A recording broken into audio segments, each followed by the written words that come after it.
17 जनवरी 2024 को ईरान की जानिब से पाकिस्तान के सूबा बलूचिस्तान में जैश-उल-अदल नामी दहशतगर्द तंजीम के मरकज़ को निशाना बनाया गया, जिसकी खबर बैनुल-अक़वामी मीडिया पर नशर होते ही पाकिस्तान की गैर जमहूरी हुकूमत ने गैर ज़िम्मेदारी का सबूत देते हुए पाकिस्तान और ईरान की 77 साला दोस्ताना और बरादराना ताल्लुकात को पसे पुश्त डाल दिया और सिफारती ताल्लुकात मुनक़ता कर डाले,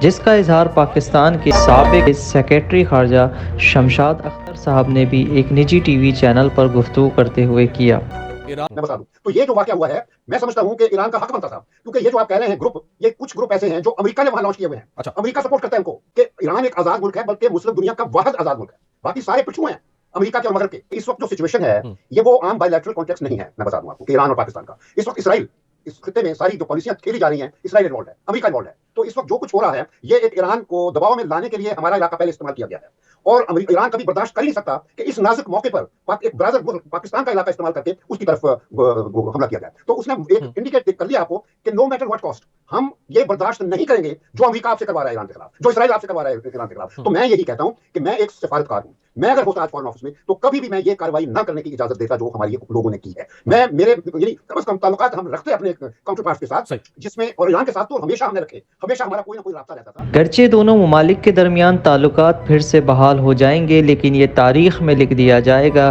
कि दो हमसाए और ब्रादर इस्लामी ममालिक के दरमियान सिफारती ताल्लुकात मुनक़ते हुए, जो शायद तारीख़ का एक सयाबाब होगा। दूसरी जानिब अगर देखा जाए तो ईरान की जानिब से पाकिस्तान की सरजमीन पर ईरानी दहशतगर्दों को निशाना बनाने का दावा किया गया, जबकि दोनों ममालिक बॉर्डर एरियाज़ में दहशतगर्दी के ख़िलाफ़ मुश्तरका कौज़ रखते हैं। लेकिन पाकिस्तानी मीडिया ने भी गैर ज़िम्मेदारी का सबूत देते हुए इस वाक़े पर इश्ताल अंगेज़ रिपोर्टिंग करके आवाम को मुश्तइल किया, जो कि एक फितरी अमल है। हर मुहिब्बे वतन शहरी बर्दाश्त नहीं कर सकता कि इसके मुल्क पर हमला किया जाए, जबकि ईरान ने पाकिस्तान की फ़ौजी और अवामी तनसीबात पर हमला नहीं किया, बल्कि अपने मुल्क के दहशतगर्द शहरियों को निशाना बनाया जो इसराइल और अमरीका की ईमा पर ईरान में दहशतगर्दी में मुलव्विस रहे हैं।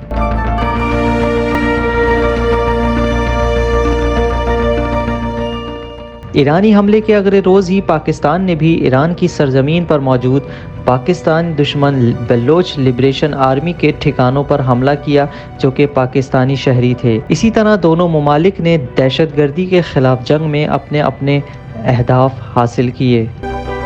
अहम सवाल ये है, जब ईरान ने पाकिस्तान पर दहशतगर्दों के ठिकानों पर हमला किया और पाकिस्तान ने जब ईरान में अपने मुल्क के दुश्मनों के ठिकानों पर हमला किया, तो इस वक्त दोनों ममालिक का ताकतवर एयर डिफेंस सिस्टम सत्तू पीकर क्यों सो रहा था?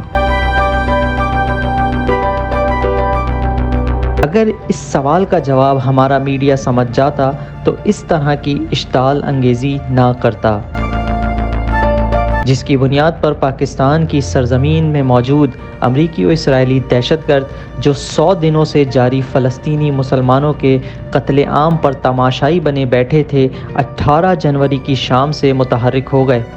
यह अनासिर पहले ही ईरान और पाकिस्तान के मसलकी बुनियाद पर मुखालिफ हैं। मीडिया की गैर ज़िम्मेदाराना रिपोर्टिंग ने इन्हें मौका फराहम कर दिया, लिहाजा पाकिस्तान की मुक़्तदर क़ुव्वतों को इस जानिब मुतवज्जे हो जाना चाहिए और बॉर्डर पर दहशतगर्दी के ख़िलाफ़ जंग में दोनों ममालिक की रियासती पॉलिसी की आड़ में सिविल अनासिर को मसलकी और फ़िरक़ावाराना नफ़रतें फैलाने से रोका जाना चाहिए, क्योंकि पाकिस्तान को इस वक्त सियासी, माशी और दीगर चैलेंजेस का सामना है। ये किसी नई फ़िरक़ावाराना जंग का मुतहम्मिल नहीं हो सकता।